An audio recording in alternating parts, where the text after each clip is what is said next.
ஓம் ஸ்ரீ குருபியோ நமக. ஓம் ஸ்ரீ மகா பெரியவா சரணம்.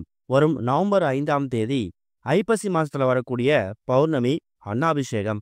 அன்றைய தினம் 10 ரூபாய் கொடுத்தாவது இப்ப நாம சொல்லக்கூடிய பொருட்களை வாங்கி வீட்டில் வைக்கிறதால பலவிதமான நன்மைகள் ஏற்படும். அது என்னென்ன பொருட்கள், அது எப்போ வாங்கணும்னு பார்க்கறதுக்கு முன்னாடி நம்மளோட வீடியோஸை இப்போ தான் நீங்கள் ஃபஸ்ட் டைம் பார்க்குறீங்கன்னா மறக்காமல் சப்ஸ்கிரைப் பண்ணிக்கோங்க. தொடர்ந்து இது மாதிரி அப்டேட் தெரிஞ்சுக்கிறதுக்கு பக்கத்தில் நோட்டிஃபிகேஷன் பெல்லை கிளிக் பண்ணி ஆல் அப்படிங்கிற செலக்ட் பண்ணிக்கோங்க. இப்போ அன்னாபிஷேகத்தன்னைக்கு என்னென்ன பொருட்களை வாங்கி வைக்க போகிறோம் அப்படிங்கிற பற்றி தெளிவாக தெரிஞ்சுக்கலாம். ஒரு வருஷத்தில் சிவபெருமானுக்கு நடக்கக்கூடிய மிக உயர்வான அபிஷேகங்களில் ஒன்று தான் அன்னாபிஷேகம். ஐப்பசி மாத பௌர்ணமி நடக்கக்கூடிய அன்னாபிஷேகத்தை ஒரு முறை தரிசனம் பண்ணோன்னா கோடி முறை சிவ தரிசனம் செய்த புண்ணியம் வந்து சேருமா. அப்படிப்பட்ட அன்னாபிஷேகத்தோட சிறப்பை பற்றியும் அதை தரிசனம் பண்ணா என்னென்ன புண்ணியம் கிடைக்கும் அப்படிங்கிற பற்றியும் நம்ம கண்டிப்பாக தெரிஞ்சுக்கணும். ஐப்பசி மாதம் நடக்கக்கூடிய மிக முக்கியமான ஆன்மீக விழாக்களில் ஒன்று தான் எல்லா சிவாலயங்களிலும் நடக்கக்கூடிய அன்னாபிஷேகம். ஒரு மாத பௌர்ணமியும் சிவ வழிபாட்டுக்கு உகந்தது. ஒரு தமிழ் மாதத்திலையும் வரக்கூடிய பௌர்ணமி அன்னைக்கு சிவபெருமானுக்கு ஒரு விதமான பொருட்களை வைத்து அபிஷேகம் செய்வாங்க. ஆனா ஐப்பசி மாசத்துல வரக்கூடிய பௌர்ணமி அன்னைக்கு சிவபெருமானுக்கு சுத்தமான அன்னத்தால அபிஷேகம் பண்ணுவாங்க. அதுதான் அன்னாபிஷேகம். சுத்தமான பச்சரிசிய குலைவாக வடித்து அதை நல்லா ஆற வச்சதுக்கு அப்புறமா அந்த அன்னத்தை வச்சு சிவபெருமானோட லிங்க திருமேனி முழுவதும் பூசி விடுவாங்க. அது கூடவே காய்கறிகள், பழங்கள் இதை வைத்து சிவபெருமானுக்கு அபிஷேகம் பண்ணுவாங்க. ஐப்பசி மாசத்துல நடக்கக்கூடிய இந்த அபிஷேகத்துக்கு தான் மகா அன்னாபிஷேகம்னு பெயர். அன்னாபிஷேகம் அன்னைக்கு சிவபெருமானுக்கு சாத்தப்படக்கூடிய ஒரு அன்னத்திலையும் ஒரு சிவலிங்கம் இருக்கிறதா ஐதீகம். இதனால ஒரு அன்னாபிஷேகத்தை நீங்க தரிசனம் பண்ணீங்கன்னா கோடி சிவலிங்கங்களை ஒரே நேரத்தில் தரிசனம் பண்ண புண்ணியம் வந்து சேருமா. அது மட்டும் இல்லாம தரிசனம் பண்ணவங்களோட தலைமுறைக்கு அன்னதர்த்திரியம் அப்படிங்கிறது ஏற்படாதாம். சிவபெருமானுக்கு தினமும் பலவிதமான பொருட்களை வைத்து அபிஷேகம் செய்தாலும் வருஷத்துக்கு ஒரு முறை ஒரு சில பொருட்களால் செய்யக்கூடிய அபிஷேகங்களை ஒண்ணுதான் இந்த ஒரு அன்னாபிஷேகம். கார்த்திகை மாதத்துல வரக்கூடிய சோமவார திங்கட்கிழமையில பண்ணக்கூடிய சங்காபிஷேகம் எப்படி சிறப்பு வாய்ந்ததோ அதே மாதிரி இந்த அன்னாபிஷேகமும் ரொம்ப சிறப்பு. ஈசன் உலக உயிர்கள் எல்லாத்துக்கும் படியளந்த தினமாகவும் இந்த நாளை புராணங்களை சொல்லியிருக்காங்க. இப்படிப்பட்ட அன்னாபிஷேகம் வரக்கூடிய நவம்பர் 5ஆம் தேதி புதன்கிழமை அன்னைக்கு வருது. பொதுவாகவே இந்த அன்னாபிஷேகம் அப்படிங்கிறத ஐப்பசி பௌர்ணமி அன்னைக்கு தான் நம்ம கணக்குல எடுத்துப்போம். அப்படிப்பட்ட பௌர்ணமி திதி அப்படிங்கிறது நவம்பர் 4ஆம் தேதி இரவு 9:43 ஆரம்பித்து நவம்பர் 5ஆம் தேதி இரவு 7:27 வரைக்கும் பௌர்ணமி இருக்கு. அன்றைய தினம் காலையில 10:15 வரைக்கும் அஸ்வினி நட்சத்திரமும் அதற்கு மேல பரணியும் வருது. அன்னாபிஷேகம் அப்படிங்கிறதே பொதுவா மாலை நேரத்துல தான் நடக்கும். பௌர்ணமி திதியோடு பரணி நட்சத்திரம் சேரக்கூடிய அந்த நேரத்துல சிவபெருமானுக்கு அன்னாபிஷேகம் செய்யறது ரொம்ப விசேஷம். அதனால இந்த வருஷம் வரக்கூடிய அன்னாபிஷேகத்தை நீங்க தவற விட்டுறாதீங்க.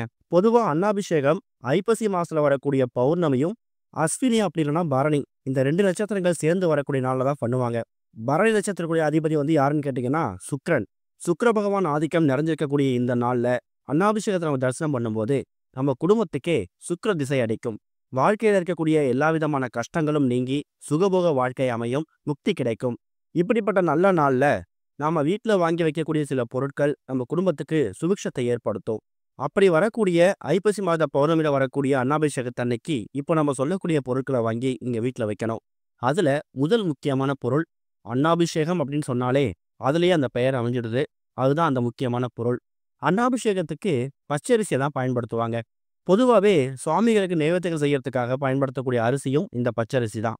அதனால ஒரு 1/2 கிலோவோ 1 கிலோவோ ஐப்பசி மாத பௌர்ணமியில அன்னாபிஷேகத்தன்னைக்கு பச்சரிசியை வாங்கிட்டு வந்து வீட்டில் வைக்கணும்.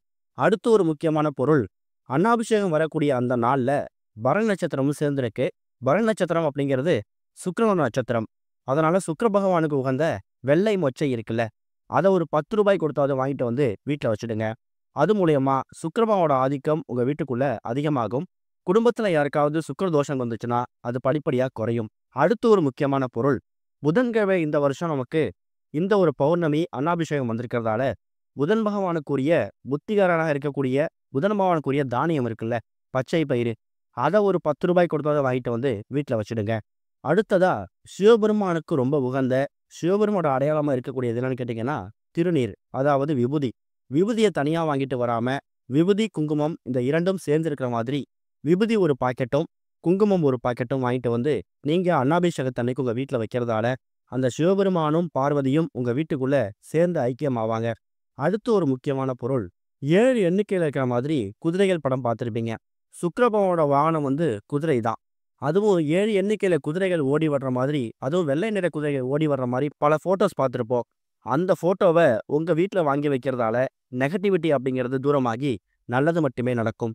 இது போக வீட்டுக்கு தேவையான சமையல் பொருட்கள் எதுவா இருந்தாலும், காய்கறிகள் எதுவா இருந்தாலும், அத வாங்கி நீங்க வீட்ல வைக்கலாம். ஏன்னா, அன்னாபிஷேகத்தன்னைக்கு சிவபெருமானுக்கு அந்த பச்சரிசிய குழைவா வடித்து, அன்னத்த பூசி, காய்கறிகளால அபிஷேகம் பண்ணுவாங்கன்னு நம்ம சொல்லியிருந்தோம்ல. அப்படிப்பட்ட காய்கறிகள வாங்கி வீட்ல வைக்கலாம். இதுல ஒரு சில பொருட்கள் விடுபட்டிருக்கலாம். சில பொருட்கள் நீங்க ஏற்கனவே வாங்கி வைக்கலாம் முடிவு பண்ணியிருப்பீங்கல்ல. அந்த பொருட்கள் எதுவா இருந்தாலும், புதன்கிழமை அன்னாபிஷேகம் நவம்பர் 5ஆம் தேதி வாங்கி வைக்கிறது, குடும்பத்துல சுபிக்ஷத்தை ஏற்படுத்தும். இந்த பொருட்கள வாங்கி வைக்கிறதுக்கான சரியான நேரம் அப்படிங்கிறது ரொம்ப முக்கியம். புதன்கிழமையில மதியம் 12 மணிலேருந்து 1:30 வரைக்கும் ராகு காலம் இருக்கு. காலையில 7:30 யமகண்டம். இந்த 2 நேரத்த தவிர மற்ற நேரங்கள்ல தாராளமா இப்ப நம்ம வெளியக்கூடிய பொருட்கள்ல ஏதாவது ஒரு பொருள், முடிஞ்சா எல்லா பொருளையும் வாங்கி வீட்ல வைக்கிறதுக்கு முயற்சி பண்ணுங்க. இதுல ஏதாவது ஒரு பொருள் மூலியமா சிவகடாட்சம் உங்க குடும்பத்துக்கு வந்து சேரும். அது மூலியமா கஷ்டங்கள் அப்படிங்கிறதே இருக்காது. இது அன்னாபிஷேகத்தன்னைக்கு நீங்க உங்க வீட்ல வாங்கி வைக்கக்கூடிய பொருட்கள். இது இல்லாம சிவபெருமானுக்கு நடக்கக்கூடிய அந்த அன்னாபிஷேகம் இருக்குல்ல, அதுக்கு தேவையான அந்த அபிஷேகத்துக்கு தேவையான பொருட்கள உங்க கையால வாங்கி குடுக்கலாம். உதாரணத்துக்கு அன்னாபிஷேகம் அப்படின்னு சொன்னாலே, அது வந்து அபிஷேகத்துக்கு பெயர் போனது பொருள் வந்து பச்சரிசி தான். உங்க வீடு பக்கத்துல சிவாலயத்துக்கு போயிட்டு, அன்னாபிஷேகம் எத்தனை மணிக்கு நடக்குது அப்படிங்கிறத தெரிஞ்சுக்கிட்டு, அதுக்கு தேவையான பச்சரிசிய நாங்க வாங்கி குடுக்கலாமா அப்படிங்கிறத கேட்டுட்டு, 1 கிலோவோ, 2 கிலோவோ பச்சரிசிய நீங்க உங்க கையால கோவில்ல வாங்கி குடுத்தீங்கன்னா, அத அந்த பச்சரிசிய குழைவா வடிக்கும்போது, நீங்க வாங்கி கொடுத்த அரிசிய சேர்த்து வடிச்சு, அத வந்து சிவபெருமானுக்கு அன்னாபிஷேகமா போர்த்துவாங்க. அது எவ்வளோ பெரிய புண்ணியம் தெரியுமா? இப்படிப்பட்ட புண்ணியம் அவ்வளோ சீக்கிரம் கிடைக்காது. வருஷத்துக்கு ஒரு முறை மட்டுமே வரக்கூடிய இந்த அன்னாபிஷேகம் இருக்குல்ல, இதுக்காக நீங்க பச்சரிசிய வாங்கி சிவபெருமானுக்கு குடுத்தீங்கன்னா, உங்க தலைமுறைக்கே அரிசிக்கு ஏற்படக்கூடிய, சாப்பாட்டுக்கு ஏற்படுற தரித்திரம் அப்படிங்கிறது நெருங்கவே நெருங்காது. அன்னத்துக்கு பஞ்சம் இருக்காது. அன்னாபிஷேகத்துக்கு இந்த பொருட்கள மட்டும் தான் வாங்கி கொடுக்கணும்னு இல்ல. அன்னாபிஷேகம் அன்னைக்கு என்னென்ன பொருட்கள வைத்து அபிஷேகம் செய்வாங்க அப்படிங்கிறத தெரிஞ்சுக்கிட்டு, உதாரணத்துக்கு காய்கறிகள வைத்து அபிஷேகம் பண்ணுவாங்கன்னு சொல்லியிருந்தோம்ல. அப்படி ஒருவேளை காய்கறிகள வைத்து அபிஷேகம் பண்றாங்க அப்படின்னு தெரிஞ்சதுன்னா, என்னென்ன காய்கறிகள வாங்கி கொடுக்கணும் அப்படிங்கிறத தெரிஞ்சுக்கிட்டு, அதையும் கையால வாங்கி கொடுக்கலாம். இதுதான் இந்த வருஷம் ஐப்பசி மாத பௌர்ணமியில வரக்கூடிய அன்னாபிஷேகத்த வழிபடுறதுக்காகவும், சிவபெருமானை ரொம்ப எளிமையா வணங்கி, உங்க வீட்டுக்குள்ள சிவகடாட்சத்தை ஏற்படுத்துறதுக்கான முக்கியமான வழிபாட்டு முறை. இந்த பொருட்கள் எல்லாமே உங்க வீடு பக்கத்துல ரொம்ப சுலபமா கிடைக்கக்கூடிய பொருட்கள் தான். இந்த பொருட்கள வாங்கி வச்சுட்டு, சிவபெருமான் பாதத்துல வச்சு, அதுக்கப்புறம் தாராளமா அந்த பச்சரிசியையோ, அந்த வெள்ளை மொச்சையையோ, பச்சை பயிரையோ நீங்க பயன்படுத்திக்கலாம். தப்பில்ல. அதே மாதிரி கஷ்டப்படக்கூடிய ஏழை எளிய மக்களுக்கு உங்க கையால அன்னதானம் செய்யலாம். அன்னாபிஷேகத்தன்னைக்கு அன்னதானம் செய்யறது ரொம்ப விசேஷம். கோவிலுக்கு அன்னாபிஷேகத்தன்னைக்கு வரக்கூடிய பக்தர்களுக்கு உங்களால பச்சரிசி செஞ்சிருக்கக்கூடிய நைவேத்தியங்கள செஞ்சு எடுத்துட்டு போயிட்டு, அது புளியோதரை எது வேணா இருக்கட்டும். அத கோவிலுக்கு வரக்கூடிய பக்தர்களுக்கு உங்க கையால குடுக்கறதால, அது மேலும் புண்ணியங்களை உங்க குடும்பத்துக்கு வந்து சேர்க்கும். நம்பிக்கையோட பண்ணுங்க. நல்லதே நடக்கும். ஓம் ஸ்ரீ குருபியோ நமக. ஓம் ஸ்ரீ மகா பெரியவா சரணம்.